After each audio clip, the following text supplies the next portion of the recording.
projet de construction ou de rénovation. Soka Vitre manolotra anao ny vaovao. Soka Vitre, très sincèrement à votre service. Savy option Tino am Blue Line TV am vidiny Blue Line TV safidy tsara indrindra manolotra anao ny vaovao.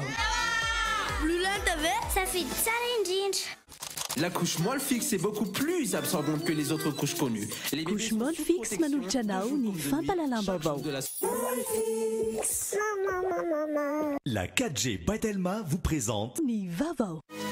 Raha tianao hanaraka fivoaran'ny teknôlôjia hatrany ao an-tokantranonao ka mitady ny lafatra sy ny mora dia tongafa nitsidika ny magasin Vista ampitany Saint-Georges tsara lalàna. Magasin Vista manolotra anao ny fampalalam-baovao.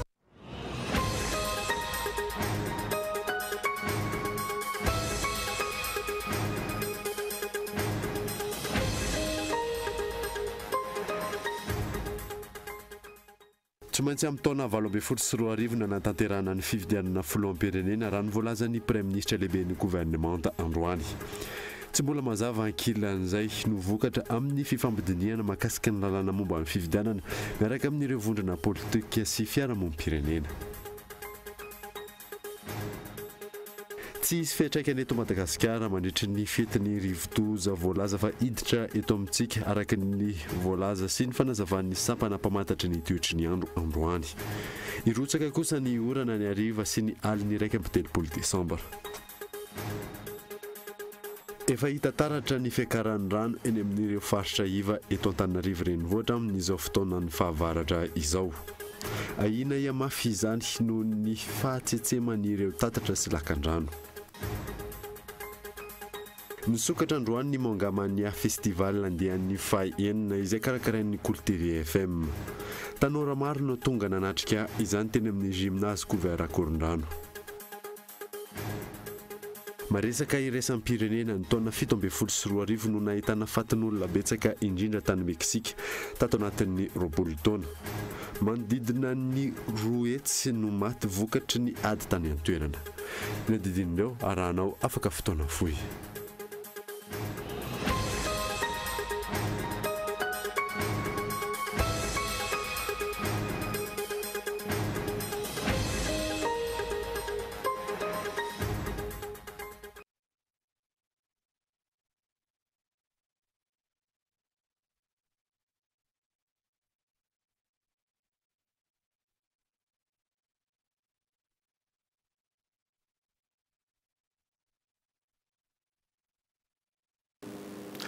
Finaritra tompoko lasy sy tompoko vavy manasanao ary anaraka ny fampalalam Cool TV hatramin'ny farany any botsika ny vaovao dia tsy maintsy amin'ny taona 2024 no natanterahana ny fifidianana filoham-pirenena raha ny voalaza ny Premier Ministre lehibe ny gouvernement tamin'ny ety androany ety. Tsy mbola mazava ankilan'izay no vokatry ny fifambidiniana mahakasika ny lalàna momba ny fifidianana miaraka amin'ireo vondrona politika sy ny fiarahamonim-pirenena raha ny fanazavana hatrany. Lili Rabiata. Mitony fifampidiniana amin'ireo vondrona politika mikasika ny lalàna momba ny fifidianana raha ny voalaza ny Premier Ministre. Mitoy ihany koa ny fifampiresahana amin'ireo fiarahamonim-pirenena. Miankina amin'ny fahafahan'ireo vondrona politika no anaovana ny fifampidiniana raha ny voalazany. Vondrona politika roa ihany hatreto no efa niraisin'ny Premier Ministre. Tsy mbola fantatra mazava ihany koa no andrasany ho vokatra aorian'ireo fifampidiniana ireo. J'ai brûlé tabrega fifanatona natao ta groupe parlementaire zay zavatra zio sasany manao hoe manina raha manao le fédération sasany teny manina le accord politique sasany manao mety io fa le faso amin'io ihany dia sambodzetsika fa amin'ny farany moa tsy maintsy hisy ny fijerena hoe ina ny maramakiraisana ina tena eritreretin'ny maro anisa n'izay fotoana zay tsika vao afaka miafirime fa raha amin'izao no ny zavatra azo antoka no tsy maintsy hisy ny fifidianana Ankoatr'izay ny fiandohan'ny taona izao no iantsona fivoriana tsy ara-potoana andiniany io lalàna momba ny fifidianana io raha ny fantatra. Tsy maintsy amin'ny taona 2024 no natanterahana ny fifidianana filoham-pirenena raha ny voalazan'ny Premier Ministre hatrany. Sarotra makomitena zany ny azo famafamara ngamba hoe misura fa hisy aloha farafaratsiny dia ny élection présidentielle. Ny antony sady efa mamany ny ato hoe tsy miankina amin'ny gouvernement assemblée le izy. Zay no antony nametrahana foana, zay no antony nametrahana filoham-pirenena foana hoe aleo ny vahoaka no tranché mahakasika an'izay zavatra zay. Voaresaka hatrany ny fikitiana lalam-pandrenana mialohan'ny hanatanterahana fifidianana.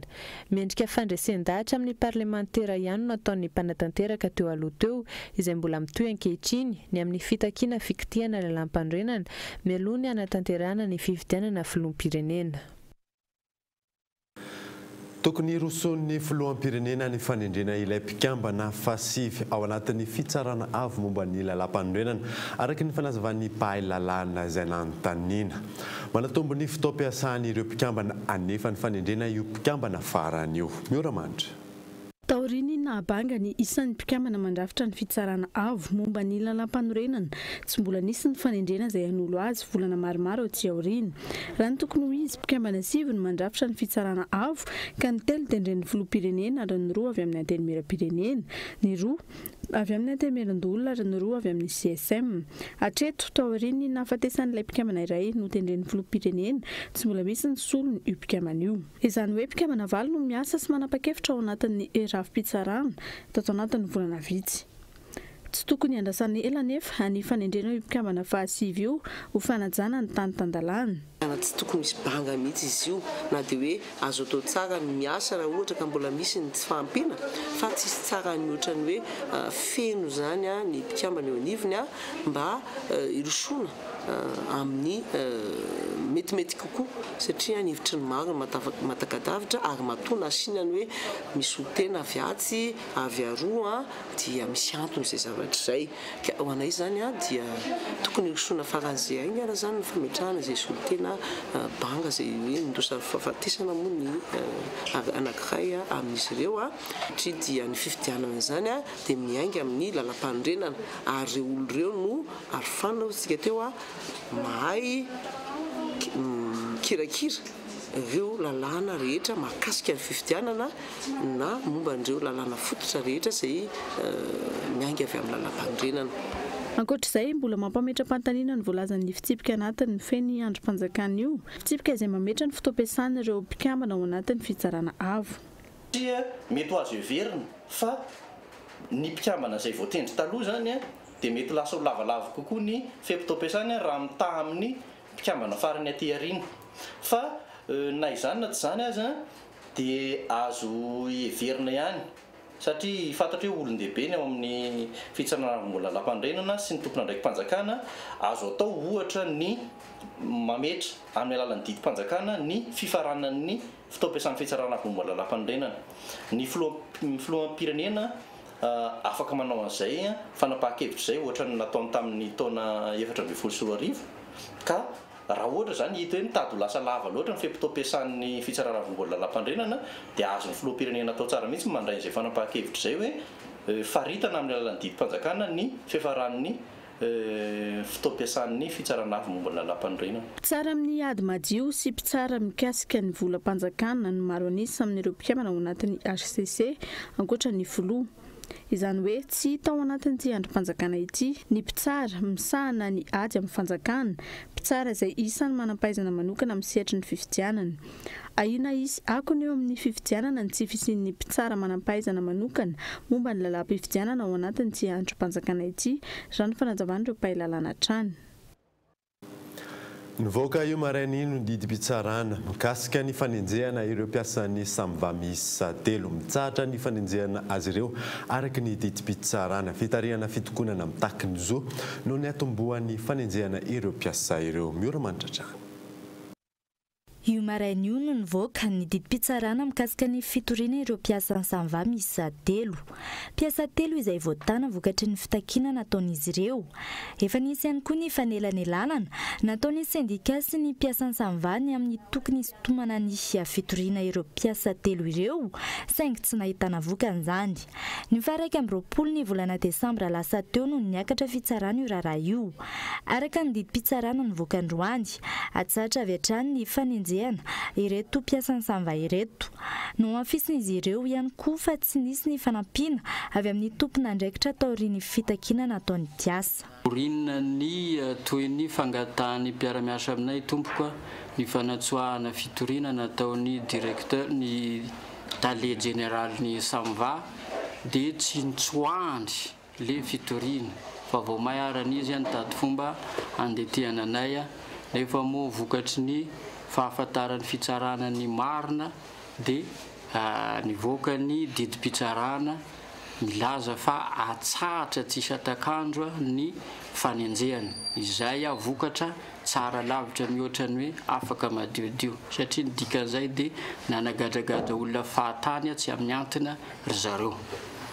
Piasa iray amin'izy telo ireo no efa tokony hisotro ronono noho ny olana misy eo amin'ny samva nefa dia mbola voatery maneho ny asany izy hatramin'izao. Timma mihitsy aho efa tokony efa ela no mivoaka retirety fa noho ny tsy fisian'ilay knapsa izay zo angatahanay dia hatramin'izao mbola tsy mivoaka retirety dia izao mbola gadraina zao indray ka dia tena mampalahelo mihitsy ny zavatra ohatran'izany ary ireo mpiasa rehetrarehetra ao amin'ny samvary eo zany dia mbola tsy manahita an'izany hoe volan-jaza zany mizanaky mipiasa tsy mba nahita an'izany tombontsoa zany indrindrandrindra moa zany an-damin'ny ite zany be da be mihitsy ny karazana an-damin'ny ite tokony ho amin'ny orinasa samva satria ny orinasa samva ny tena orinasa tena milalao ny maloto indrindra eto Antananarivo kanefa dia tsy misy zon'olombelona na kely aza tompoko. Naritra 7 andro no niazonana vonjomaika azy telo ireto atao reny nanaovan'ny fitakiana mikasika ny tombontsoa tokony ho an'ireo mpiasa ao amin'ny samva. Ny 27 ny volana Desambra kosa no efa naneho ny fitakiana ny sindika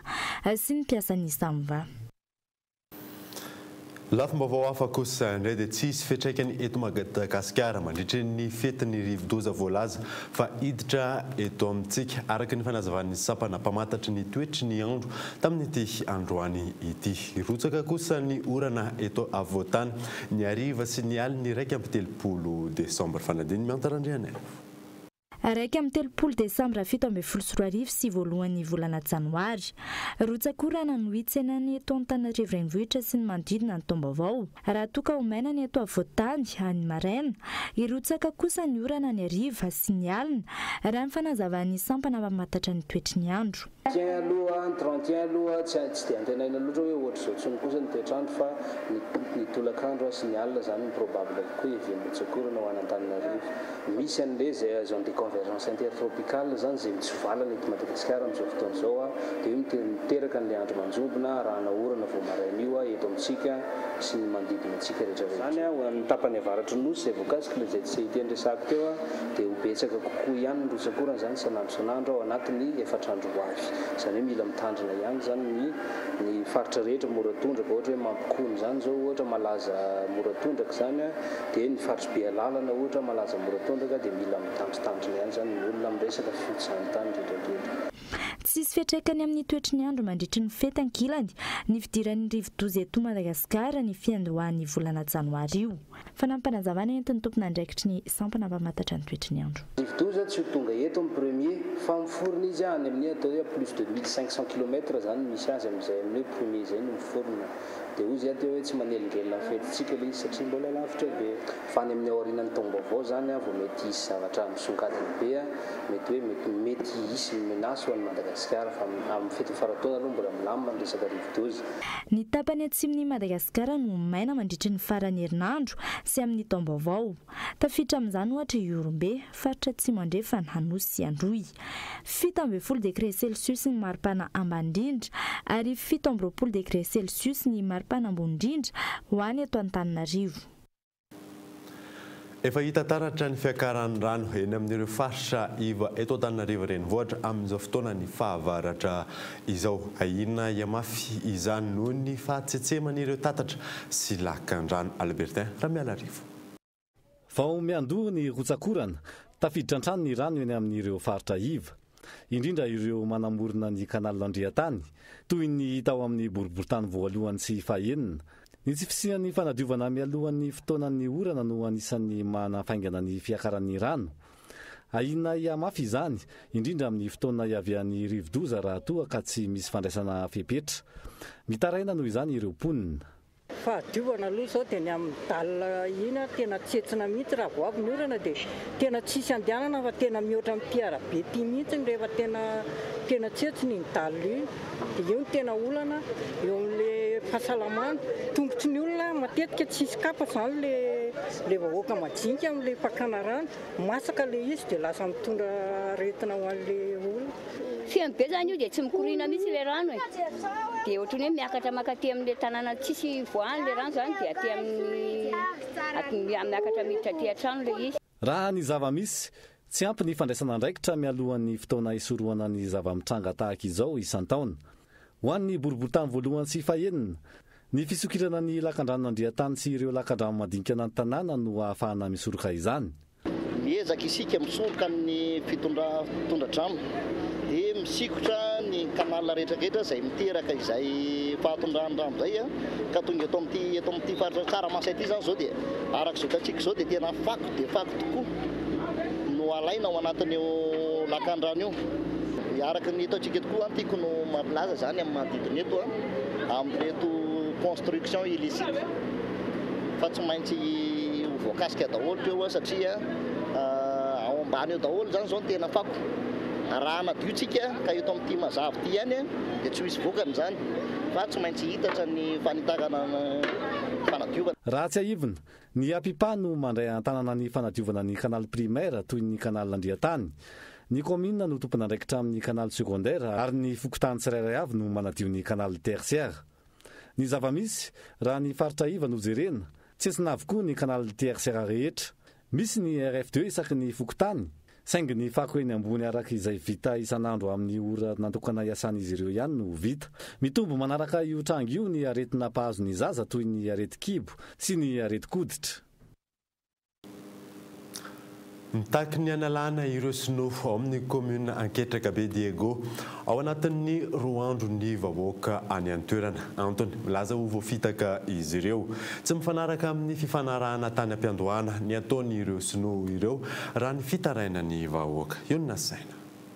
Tany fiveloman'ireo mponina ao Colonne, La Ferme, La Bonde ary Saint-Age ao amin'ny commune ambanivohitra Anketraka be Diego no misy mandrefy amin'izao fotoan'izao ary voalaza fa omena ampiasain'ireo sinoa any an-toerana. Voafitaka ireo vahoaka any an-toerana raha ny fanazavan'izy ireo.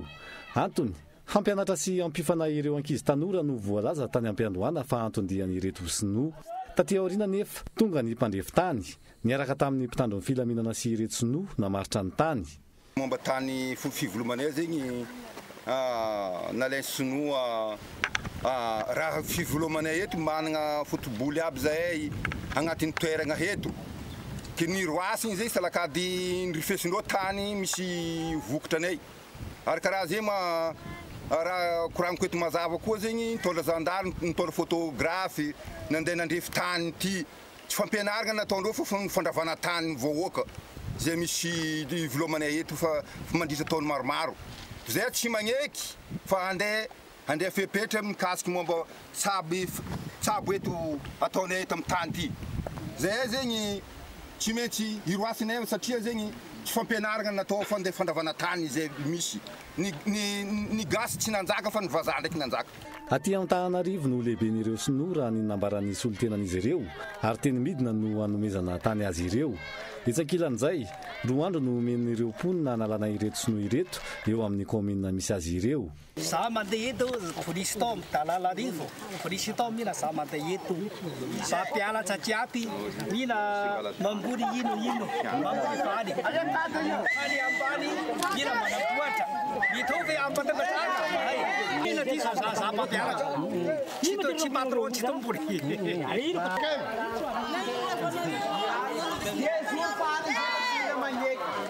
raha tamin'ny fanjanahantany zegny efa nisolota efa dadilana zay jiaby zao io efa zafy zay zao io efa tsy zanaka eky marobe ny fanjakana ny fanjily tamin'ny fotoana zegny dia tsisy nangala zay tato amin'izao fotoana zao ndraiky zegny malahelo zay amin'ny fotoana zao ty zegny avy zegny namenany sinoa zegny taninay andeha iema tany velomanay zay efa tsisy tanindrazanay dia efa eto ny hainay tsisy tany azonay ombagna.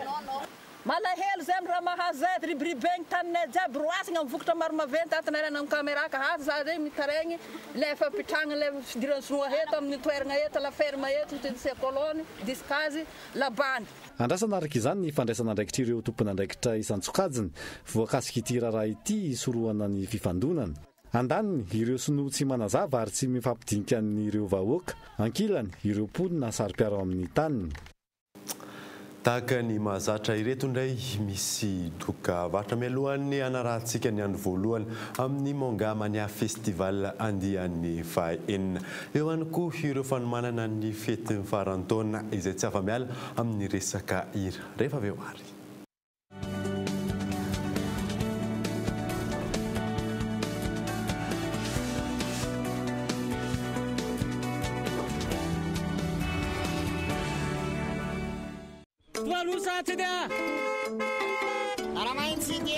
Ampiko hiakatra ao anaty taxi be ny olona manana fahasembanana ara-batana. Ho antsika sofera, tena leo mba omena toerana voatokana foana ny mpivoaka isany olona rehefa ao taxi be. Miala nosy, aleo miteny foana isaky ny ary mba ho fanampiana ny jambo. Manaja tompoka, mba raisikely ty olona manana fahasembanana ara-tsainy ty sofera aloha fa sahirana izy ary. Ndao ifanampy, ndao ifanohana satria olona aloha vao manana fahasembanana.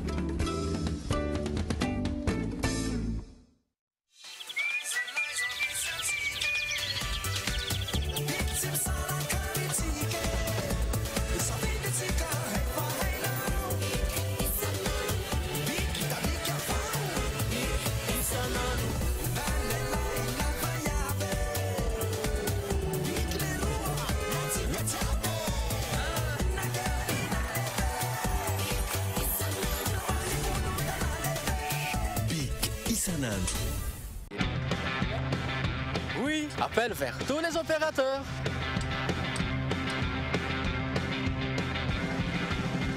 Oui, appel à l'international inclus.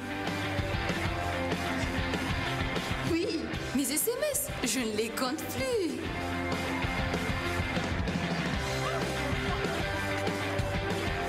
Et oui, l'Internet à la vitesse 4G. 0,5 arrière par seconde vers FAF et Club First. 1 arrière vers Telma et 3 arrière vers les autres opérateurs.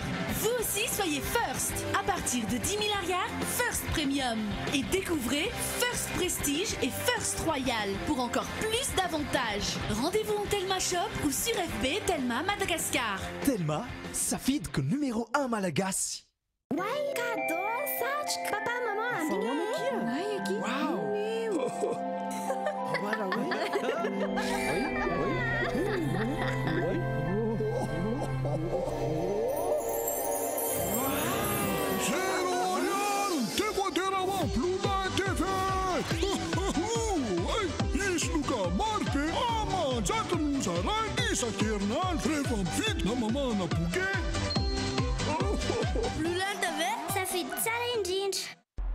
Sirabril, savoka manadino gorodona, mamono ny bibikely toy ny parasy ny sisa, savoka natoraly vita amin'ny tantely. Tsotra ny fampiasana azy, ahosotra ny gorodona ary avela ho maina tsara. Avy eo kosehina amin'ny borosy. Ho hitanao fa angirana ny gorodona ary ho manitra ny efitrano. Tsy vitan'izany fa mbola mampateza ny azon'ny gorodona ihany koa ny savoka Sirabril. Sirabril, tokatrano madio, tokatrano milamina. Contact.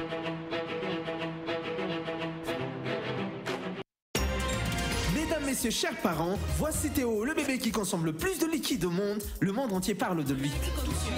La vraie question est de savoir, quelle couche peut absorber autant de liquide? Quelle couche Théo utilise-t-il? Mon fils Théo utilise bien sûr la couche de bébé la plus absorbante, la couche Molfix. La couche Molfix est beaucoup plus absorbante que les autres couches connues. Les bébés sont sous protection de jour comme de nuit, chaque jour de la semaine. Molfix. Maman. Magasin lehibe indrindra ty Afrika, vidin'entana mora, sakafo hoan'ny fety, haingotrano sy kilalao. Ny poupée 66 cm, 43 990 ariary. Ny robot dancing, 34 990 ariary. Ny voiture téléguidée, 39 990 ariary. Vidin'entana mora amin'ny fety ho an'ny rehetra. Shoprite, ny mora indrindra hatrany.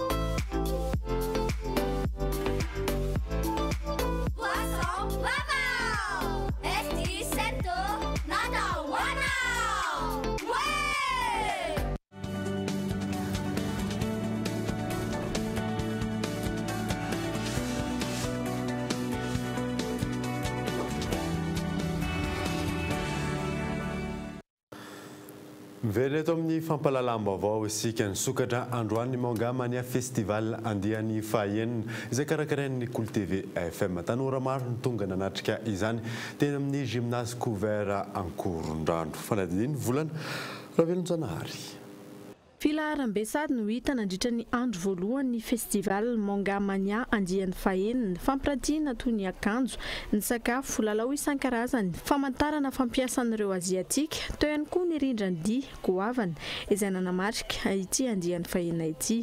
Tonga soa isika eto amin'ny Mangamania festival tamin'ity dray mitoraka ity moa zany dia maro tokoa ny mpandray anjara tamin'ity festival ity, kanefa maro koa ny olona izay tonga nanotrona n'izy ity, ary misy ny concours cosplay, ny dance cover, ao koa ny stand rehetrarehetra izay misy ny animation isan-karazany. Mitohy foana ilay izy manomboka rapiso ka hatramin'ny sabotsy, ka manasantsika zany mbola ho tonga hatrany na rapiso na rafakapiso, zany hoe ny zoma sy ny sabotsy. Mitomba hatrany ny mpankafy ny hetsika tahaka izao raha ny fanazavan'ny mpikarakara, tanora sy ankizy. Anjatony no tonga androany ary rehefa saika isan-taona izy ireo no mamonjy ity hetsika ity.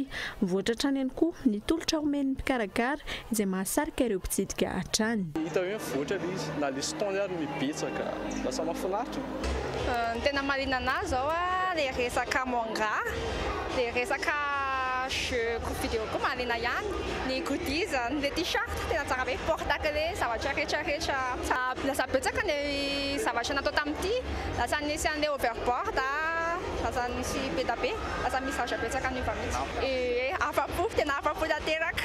Miroboroba eto Madagasikara hatrany ny kolontsaina aziatika, isan'izany ny horonan-tsary, ny fomba fiakanjo, ny hira, ny dia, ny fiteny.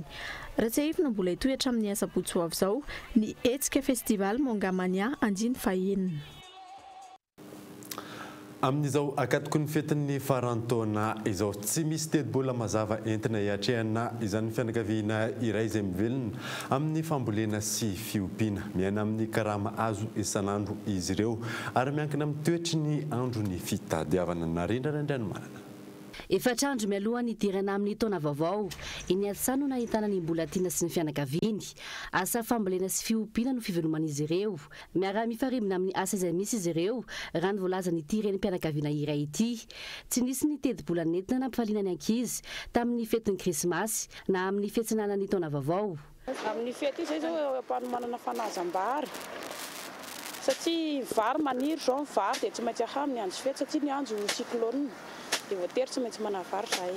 Zay tena tsisy entim-bola hoe fidiram-bola manokana zany fa ny fidiram-bolanay dia maniaka zay zany zao rehefa miala eto amin'ny varotra dia maniaka dia zay ny fivelomana. Ny ankizy ary zao dia tsisy manana amin'ny fety ny akanjo salan'izany tsy manana. Fa mitomany mangasy asa mijery ny sasany manana. Ny olona amin'ny misy eo ampelantanana no ataony mbolatiana sy ny fianakaviany amin'ny andro fety tahaka izao. Fitadiavana ny sakafo an'io izay ahafahana mamelona ny vady aman-janaka no antanjony tamin'ity taona ity. Tsy hita hoe mba mahazo kely ivelomana hoe manolo ankohonana zany dia izay no atao. Fa rehefa misy hoe azahoana hoe 25 000, 30 000 dia izay no atao mahampy. Ny enti-manana aloha zany moa hoe izay eo an-tanana tsy maintsy ampiasaina. Satria na ny fanamanana hoe akanjo ny ankizy na ny kilalao ny ankizy zao tsy tsy mitovy an'izany manam-bola mahazo ny ankizy fa zay zao ny fivelomana hoe mamboly dia miopy zay zany hoe tsy hoe mamboly fa mbola mikarama raha zany zay ny ankabetsahany zavatra ataonay. Fa reny ny akanjo ny ankizy sy ny hoe fanomanana zany izay misy aloha zany natao hoe na hananasoivy ary ny eo dia zay ny entina hoe miaina an'ilay fety tsy manana ny tena. Tsy vitsy ireo fianakaviana no tsy manomana tedi-bola manokana hiatrehana ny fetin'ny farantaona tahaka izao. Miankina amin'ny fidiram-bola isan'andro no ahafahan'ireo fianakaviana miatrika ny fety. Ilaina ny fifantohan'ireo ray aman-dreny amin'ny fitadiavana isan'andro ary mivelona tanteraka amin'ny fambolena sy fiompiana toy ny ankamaroan'ny malagasy. Tsy misaraka amin'ny alin'ny 1 Desambra fetin'ny farantaona sy fandraisana ny taona vaovao ny hira izay misy sokady sy gadona maro samihafa. Ireo hira mihetsika toy ny afro-goeta tropikala no mba toerana sy be mpanjifa eny an-tsena eny. Fanadina. Fiatrehana ny fetin'ny farantaona mitobaka eny an-tsena ireo kapila mangirana ahitana hira isan-tsokajiny andraisana ny taona vaovao na malagasy na hira vahiny. Ireo hira mihetsika nalaza nandritra ny taona no atambatra ireo mpikirakira sy mpivarotra ho anaty kapila iray.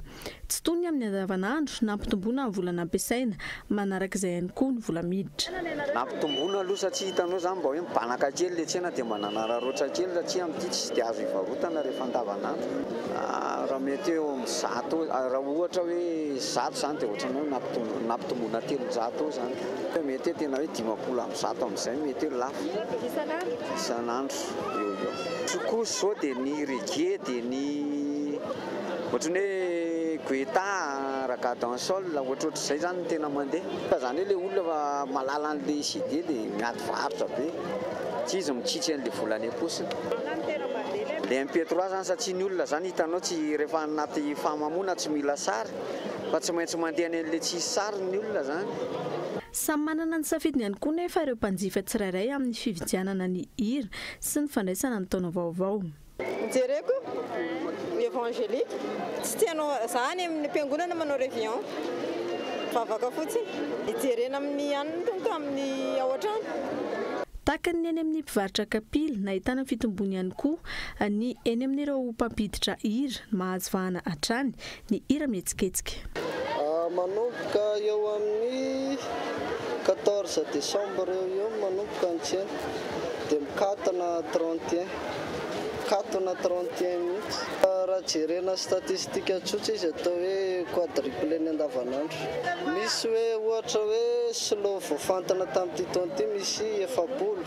Évangélique ohatra le malaza misy 50 ohatr'izany dia ny mihetsiketsika koa ohatr'izay. Spécial réveillon mazava ho azy. Ny tendance amin'izao aloha zany somary hira afro na gasy le izy na vazaha manao rythme afro dia izay mandeha amin'izao.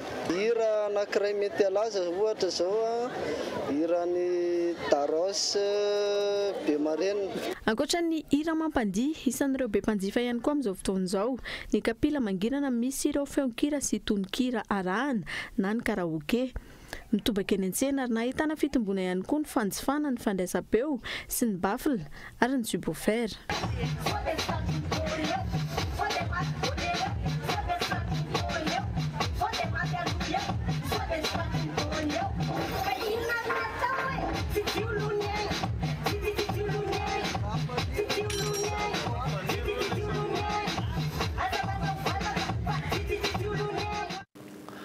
Manomboka amin'ny fahatelopolo ny volana desambra ho avy izao indray ny tournoi gold top 8 amin'ity taona ity izay fifaninanana taranja baolina lavalava izay karakarain'ny fédération malagasy ary toanan'ny groupe star amin'ny alalan'ny gold.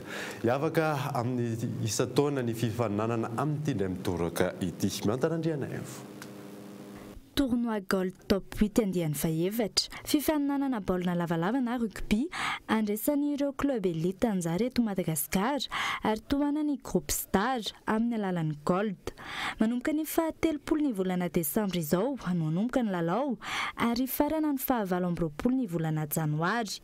Hiavaka kosa ny fifaninanana amin'ity taona ity. Mazava dehibe ny gold top 8 amin'ity taona 17 ity zany dia ny ekipa roa voalohany eo zany ny champion sy ny vice champion zany dia mandeha manao an'ilay champion du club champion de l'Océan Indien zay atao manerana ny Océan Indien zany hoe any Maurice, any La Réunion, any Mayotte ary eto Madagasikara.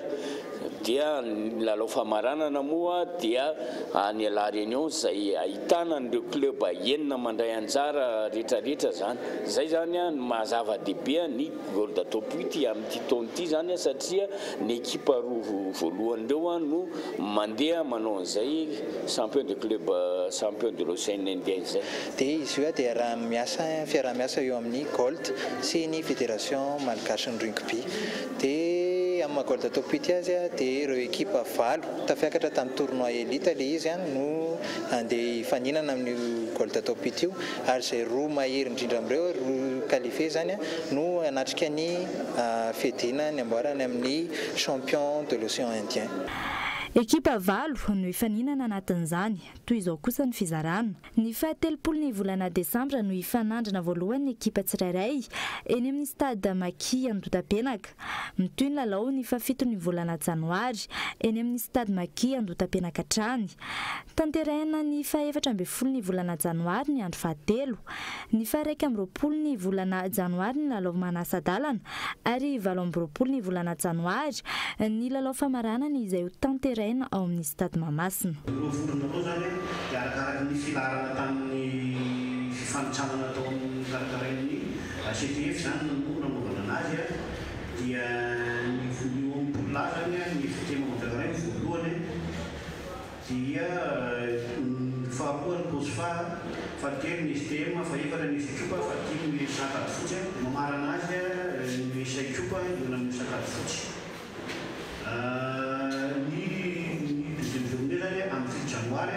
dia ny manresy zany eo amin'ny resy zany hoe mpilalao efatra eo dia manresy eo amin'ny resy amin'ny volana misy azy avy dia mitosana izay indray ny amin'ny 20 janoary dia fitsiona zany eo amin'ny 3e journée dia ny 20 janoary ny demi-finale zany dia ny voalohany groupe A zany eo amin'ny faharoa groupe B dia ny voalohany groupe B eo amin'ny faharoa groupe A ny fitsipon-dalao zany dia efa an'ireo leba tsirairay avy fa ny ankapobeny izay fizorany dia ny fidirana Mariary dia miantso ny ity baolina lavalava reta zany tonga eny amin'ny 15 minty manamo ireo daty voalaza ireo sy amin'ny famaranana eny amin'ny 15 Mahamasina. Tsaivina fa nanomboka ny taona 13 no efa nisy ny fiaramiasa tamin'ny Fédération Malagasy ny Groupe Star.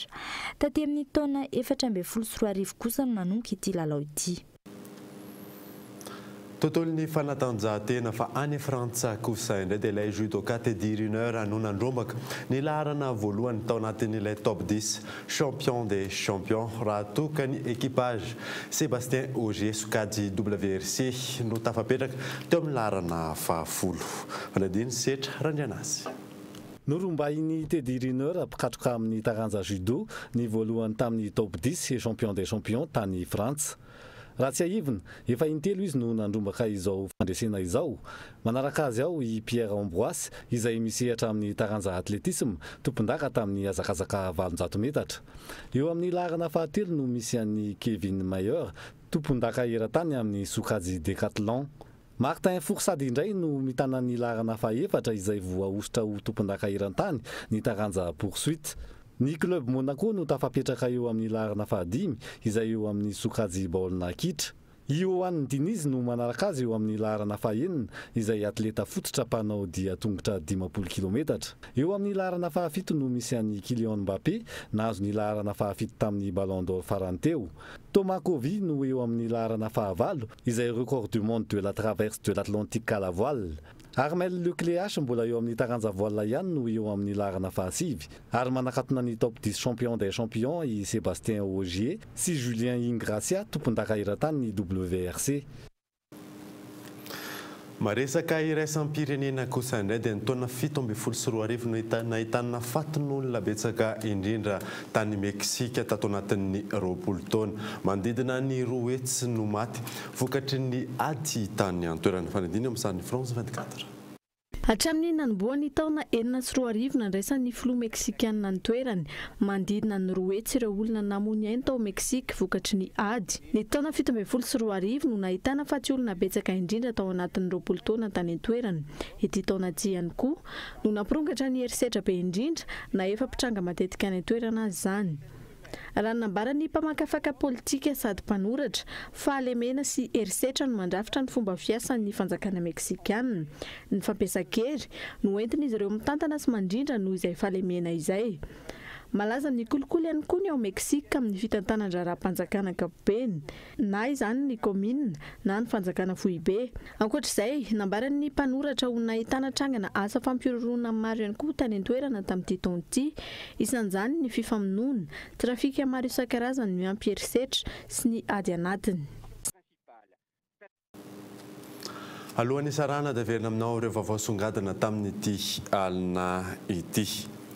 tsy maintsy amin'ny taona 2024 no anatanterahana fifidianana filoham-pirenena raha nivoalaza ny premier ministre lehibe ny gouvernement ta androany tsy mbola mazava ankilan'izay ny vokatra amin'ny fifambodiniana mahakasika ny lalàna momba ny fifidianana miaraka amin'ireo vondrona politika sy ny fiarahamonim-pirenena. Tsy isy fiantraikany eto Madagasikara mandritra ny fetin'ny rivodoza voalaza fa hiditra eto amintsika araka ny fanazavan'ny sampana mpamantatry ny toetry ny andro tamin'ny ity androany ity irotsaka kosa ny orana ny hariva sy ny aliny 1 Desambra. Nisokatra androany Mongamania Festival andian'ny fahaenina izay karakarain'ny Cool TV FM tanora maro ny tonga nanatrika izany teny amin'ny gymnase couvert na Korondrano. Tizay mamarina vaovao tamin'ity alina ity sorananao nanaraka izany sorana manokana ihany koa an'ireo mpanaraka ny vaovaon'ny Cool TV any amin'ny faritra indrindra ireo manaraka izany amin'ny alalan'ny FM Toamasina DSTV Antsarana ary TNTV Fianarantsoa Soavamandry dia veloma amin'ny fodalo tompoko.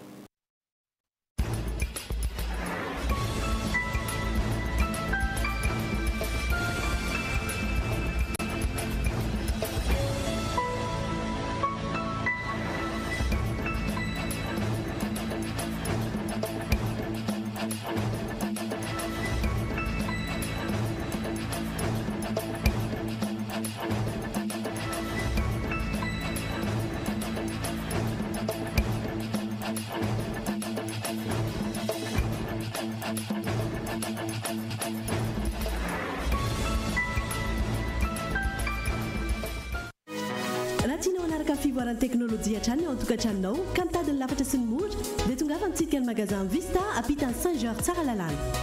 Narahinao teo ny vaovao niaraka tamin'ny magasin Vista. La 4G Batelma vous a présenté Ni Vavao. La couche moelle fixe est beaucoup plus absorbante que les autres couches connues. Narahinao teo ny fampalalam-baovao niaraka tamin'ny couche moelle fixe. Savent d'une option Tino à Blue Line TV à but. Ni vaovao dia niarahanao tamin'ny Blue Line TV safidy tsara indrindra. Blue Line TV safidy tsara indrindra. Pour tous vos projets de construction ou de rénovation. Narahinao teo ny fampalalam-baovao niaraka tamin'ny Soca Vitre. Soca Vitre, très sincèrement à votre service.